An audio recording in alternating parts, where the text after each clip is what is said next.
Réponse à cette question qui vient d'une vidéo sur le DSM, qui me parle notamment des scandales liés au DSM. La question c'est qu'est-ce qu'on fait sans le DSM? Réponse. Aziz Light! Yeah, that's cool.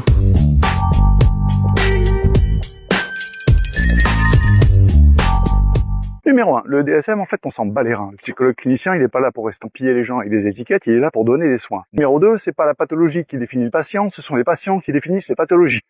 À chaque remue-ménage du DSM, il y a une nouvelle appellation. Avant, c'était psychose infantile, maintenant ça fait partie du TSA. Ça, nous, on n'en a rien à foutre. Pourquoi? Parce que le diagnostic n'est utile que pour pouvoir cibler une rémédiation adaptée. Donc il faut cibler la réalité du trouble, comme par exemple éviter d'accepter l'autodiagnostic fait par un patient d'une agoraphobie alors qu'en fait il est dans l'angoisse d'impulsion. Dieu merci, c'est absolument faux de dire que les facultés enseignent des aberrations. Ça, c'est vraiment ne pas avoir fait la fac du tout. Pourquoi? Parce qu'en cours d'histoire, vous pouvez voir la révolution qu'a constitué le livre de la Bible sur la pensée humaine, et ça n'est en rien la validation de la Bible. J'insiste sur le fait que le DSM n'a rien à voir avec la rémédiation. Il n'y a aucune rémédiation proposée. On n'en a strictement rien à foutre du DSM. Il ne sert strictement à rien, à part aux assurances américaines. Mais comme aucun professionnel de la santé mentale n'est d'accord avec lui, alors il sert de Suisse. C'est-à-dire quand un psychanalyste veut adresser un patient à un psychiatre, eh bien il va faire comme référence de ses conclusions le DSM. C'est-à-dire qu'il ne va pas parler de névrose obsessionnelle, mais il va parler de troubles obsessionnels compulsifs. Quelqu'un va parler de pervers narcissique, un autre va parler de troubles de la personnalité du spectre narcissique. Ou alors du cluster B.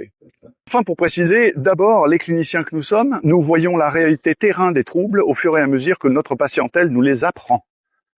Ensuite, on va valider ce que l'on soupçonne d'observer par une expérimentation ou des articles ou des revues de lecture.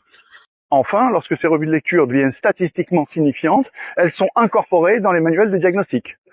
Ça veut dire que les manuels diagnostiques ont entre 5 et 10 ans de retard sur la réalité clinique du terrain. Aucun cours de fac ne nous a appris à diagnostiquer en se basant sur le DSM.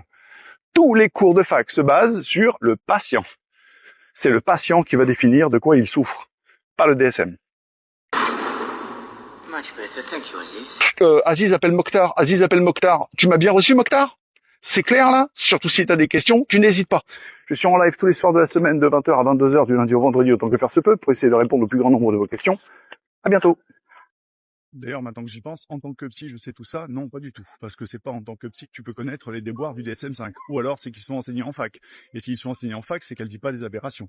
Mais de toute façon, c'est pas enseigné nulle part. Il faut non seulement lire le livre de Alan Frances, ancien directeur des publications du DSM-4, mais également aller voir les recherches qui ont été faites sur la déclaration des fonds en reprenant la liste des directeurs et du board décisionnel du DSM-5. Et ça, c'est pas enseigné et c'est pas un travail de psy non plus.